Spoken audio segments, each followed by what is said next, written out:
fate is within my grasp. Greetings, my fellow gamers. It is I, Wraith King, bringing you news from beyond the mirror, from the other world. And today we are finally talking about Pascal, one of my favorite characters in Seven Knights history. He has finally been released on the global version, and I am very, very happy to give you a spotlight and a review on this totally awesome new character. I mean, he's just so awesome. But alright, let's take a look at his first skill. Titan of Calamity.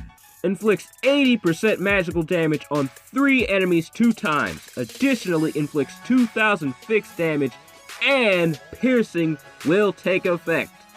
And reduces the enemy's buff duration by 2 turns.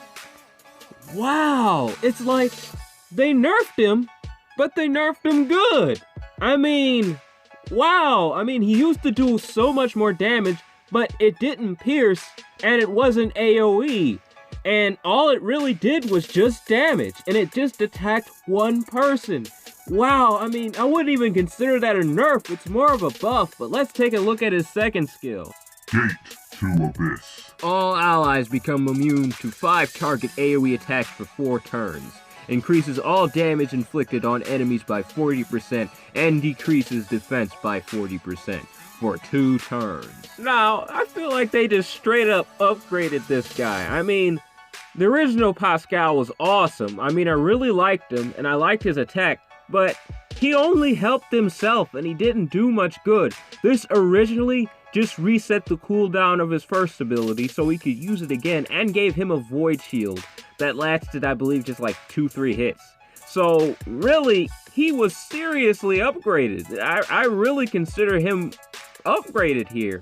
I mean, the 2,000 fixed damage on the first ability, not exactly great. It doesn't do as much damage as it did before, but regardless of that, it still attacks 3 enemies with 2,000 fixed damage and 80% magical damage.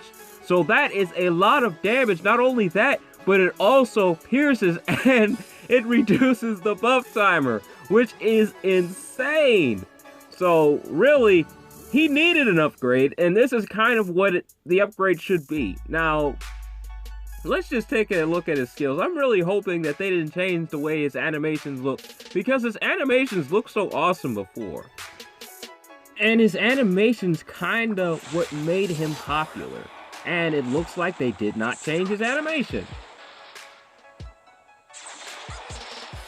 Still the coolest animation in the game in my book. That is just so cool. Alright, let's take a look at this.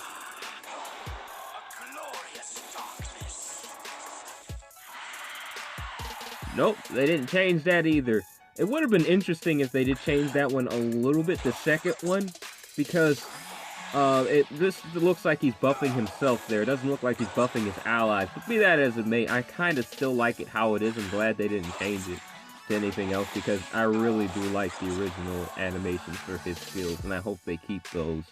So I'm happy they didn't change those, but I'm really hoping that they did something crazy with his passive ability. I'm hoping for something good. Alright, let's take a look. Divine Authority. Increases lethal attack rate by 80%. Becomes immune to all damage 5 times. This effect also applies to ignore armor and piercing attacks.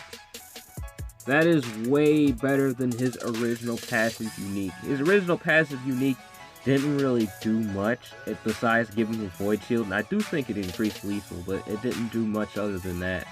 But as you know, he does start out as a 5-star character, so keep that in mind. He's going to be a little more difficult to find, but be that as it may, he's still going to be worth the find if you do get him. So keep your eyes out for him. He's a really, really good character. I'm going to try to get him as soon as I can, but there's no telling when I'm going to get this guy, because as I said, he does start out as a 5-star character. But most likely they do have an event in the hero drawing that he's probably a ×2 rate or something on him. So I'm going to see if I can't get him right now, actually. And of course I didn't get him. That's great. But I have some extra gems on me, and he is a regular hero, so he shouldn't be too hard to find. And yeah, there goes the event right there. He shouldn't be too hard to find. He is a regular character, and regular characters are quite easy to find. Man, I was really hoping I forgot to collect my arena reward. That would have meant a lot more gems for me, then I could have been able to buy the times 10 pack for Pascal. But that's okay. I'll have, that's only 50 I'm missing, a little less than 50 rather, so it shouldn't take much longer for me to get him. But yeah, I really like the new Pascal. What do you guys think? Leave in the comments below. What do you think of him? Is he an upgrade or is he a downgrade? Anyways, that's all the time I got. Take it easy for me, alright? Bye.